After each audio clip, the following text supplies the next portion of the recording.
Чао! С вами Павлик Сомов и это шоу «Предварительные ласки». Сегодня мы поговорим еще об одной из важных тем. Это подстраховка во время выполнения упражнений. В данной ситуации тренер следит за несколькими аспектами.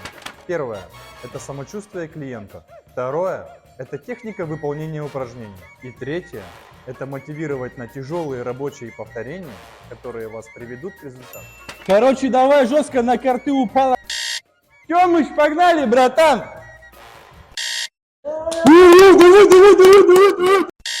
Так, давай, 15 повторений и поехали. На 2 секунды плавно опускаем гантели вниз. Поехали. Раз, два. И на секунду сокращаем. Ап. Не стоит пренебрегать услугами качественного фитнес-тренера. Он будет следить за вашим здоровьем и предоставит полный сервис для достижения результата.